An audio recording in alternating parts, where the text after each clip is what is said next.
most watched anchor in America. Thank you for making World News Tonight with David Muir the #1 newscast in America. Right now on News Channel 7, a push for tougher penalties against gangs in the Peach State. What measures lawyers are taking as your News at 7 starts now. Live from Television Park, this is WJBF News Channel 6 at 7.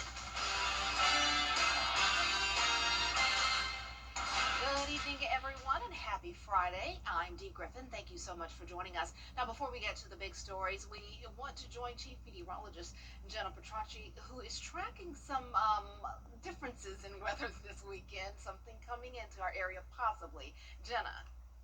That's right, Dee. So this morning we had very frigid temperatures, and just imagine if only we had the moisture with it, we would have been waking up to a winter wonderland. But instead, it was a very dry day and just a cold one with a low of 15. That was only 3 degrees shy of our record of 12 set back in 1983. And then we flipped those digits and climbed all the way up to 51 this afternoon. So we are seeing a bit of a warming trend now thanks to winds coming out of the south. It's up to 14 degrees warmer in Wilkes County, and that means current temperatures are in the 40s, 41 in Augusta, 43 in Thompson. Swainsboro, you're at 45, Wrightsville at 46, and 42 in Lincolnton. So the winds are much lighter than they were yesterday, and they're now coming out of the south, helping to warm us up. But it remains nice and dry for now. Dew points are low, down to the teens. So in the meantime, skies are nice and clear. Here's our Terry Lambert Hyundai Skyview cam. But we will start to see more moisture moving in tomorrow, and that will increase our cloud cover. But over the next few hours, we're keeping it clear. Light winds out of the south, getting down to 35 degrees by 10 p.m. Looking ahead, we will have the chance of a few isolated showers on Saturday. It will be a warmer day, up to 60 degrees. And then we have a 60% chance of a rain and snow mix on Sunday, followed by a frigid start on Monday with black ice possible. I'll have more details coming up. Back to you, Dee. All right, thanks so much. We will see you in a few more minutes. Well, coverage you can count on continues now with 2 people, including a corrections officer, in jail on drug charges in Washington County. Investigators searched at a home on Joyner Road in Tennille. They say they found cocaine, crack, meth, marijuana, and 2 guns. They arrested 34-year-old Quintavious Peacock and 27-year-old Adriana Cornelio. They're facing drug and weapons charges. Cornelio is an officer at the Washington State Prison. Well, the Richmond County Sheriff's Office needs your help to find a suspect in a deadly shooting. The shooting happened last night on East Boundary in East Augusta. The coroner's office says 38-year-old Juwan Scruggs was shot at least once and died on the scene. Joshua Anderson is wanted for questioning in this case. Now, if you know where he is, you can remain anonymous and call the Sheriff's Office or submit a tip through the My Sheriff app. Year 1 for Richmond County Sheriff Eugene Brantley is in the books. Crime data shows progress for the Sheriff's Office. Reports say there's a 29% decrease in crimes such as homicide, auto theft, robbery, and aggravated assault. Data also shows a 43% drop in traffic deaths. The Sheriff's Office secured $10 million in federal grants and hired more than 70 certified deputies. 18 cadets are currently in the Georgia Police Academy. This profession has lost a lot of this glamour and stuff. Like, a lot of people are not wanting to be police officers now because of some of the things that's transpired in the past. And so it's exciting to see younger people wanting to get back involved in law enforcement. Another focus for the sheriff in 2026 is to continue making improvements at the Webster Detention Center. And they are working on maintenance and infrastructure, and the sheriff says his team will be meeting more to address the overcrowding problem. A recent report shows Georgia has more than 120,000 gang members and nearly 2,000. The South Carolina Department of Transportation says you could start seeing crews pre-treating roads in advance of potential winter weather. Officials say they are actively monitoring the weather and will be sending crews around the state to start preparations in the event of snow or ice. Highways and interstates will be the first to be treated in the instance of winter weather.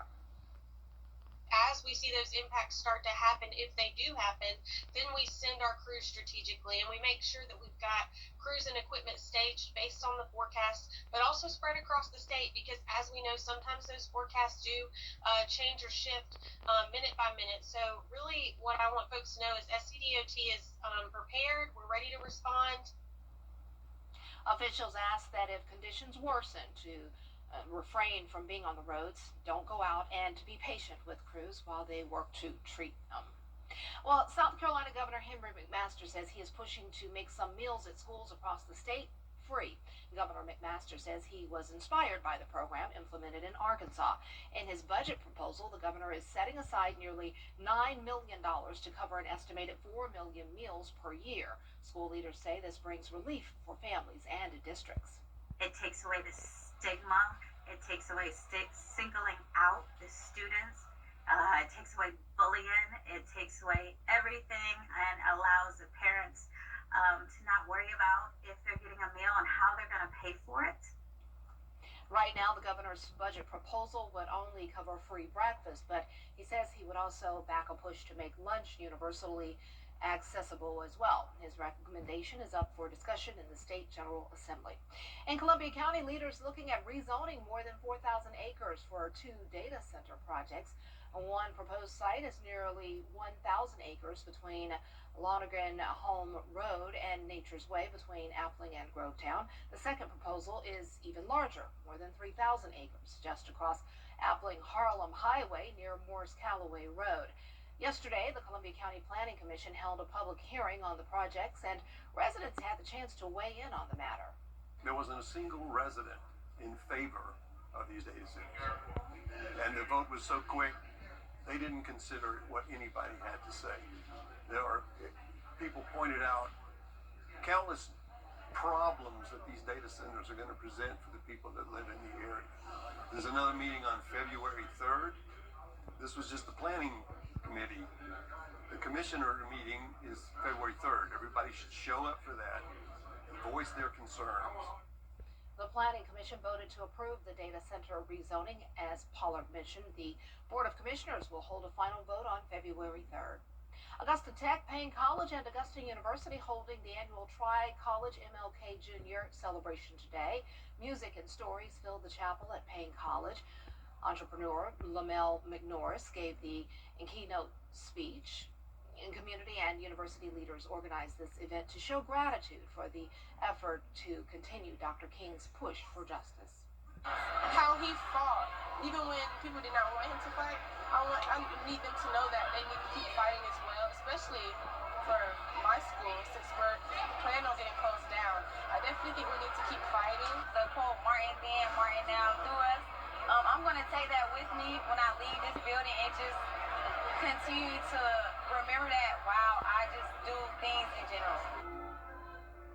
This year's offering collected was presented to the Lucy Craft Laney Museum of Black History. Well, coming up, military housing. Now lawmakers are working to provide better military housing for service members. We'll have the details when we return. Hey there, I'm Renee Miller with your Cash Through Your Cash. Tomorrow will be a little bit warmer, but then we have that chance of rain and snow on Sunday, followed by a black ice threat on Monday morning. But then next week we will have a pretty steady warm-up. I'll have your full Wait for 6 forecast with all the details when we return. Kroger always gives you more ways to... Everyone. Now, your most accurate forecast with WJBF Live 5 for 6. Welcome back. It's a nice clear night. Here's a look at our Terry Lambert Hyundai Skyview cam in Aiken. Not much going on for now as we're sitting at 41 degrees. A light wind out of the south making it feel a few degrees cooler than that. And it's very dry. Dew points are still in the teens. Now around the CSRA, very consistent temperatures around 40 to 43 degrees. Aiken is our coldest spot, now down to 39. Overall, seeing a warming trend though as we go into the first half of the weekend thanks to a south wind ahead of this cold front. And this will be our next weather maker. And I know the big question is, will we see snow from this on Sunday? Well, the cold front is expected to spin up this area of low pressure off the coast, and that could provide enough moisture lined up with the cold air in order to produce that snowfall. However, a lot lot of times when we have this cold air chasing the moisture, it often doesn't work out in our favor. So this is a very tricky forecast, and we're going to be talking more about it in just a moment. In the meantime, I want to draw your attention to the lows tonight because it is still going to be cold, but it won't be anything like it was last night. So we started out our day at 15 degrees. Tomorrow morning, we're starting out at 32, so right at the freezing mark. However, that's the low overnight. Once we get to around 6 a.m., temperatures will actually warm up a little bit thanks to an increase in cloud cover. So it's clear for now, but tomorrow morning will be mostly cloudy. It'll feel just a couple degrees colder than the actual temperature. High temperatures tomorrow also noticeably warmer, getting to around 60, so that'll be a treat. And that'll also play in our favor when it comes to keeping the road temperatures above freezing. Not much opportunity for the surfaces to cool down, and that means a lot of snow won't stick. Not good news for snow lovers, but overall good news when it comes to limiting the impacts we'll see on the road. So let's walk you through our futurecast Sunday at 4 a.m.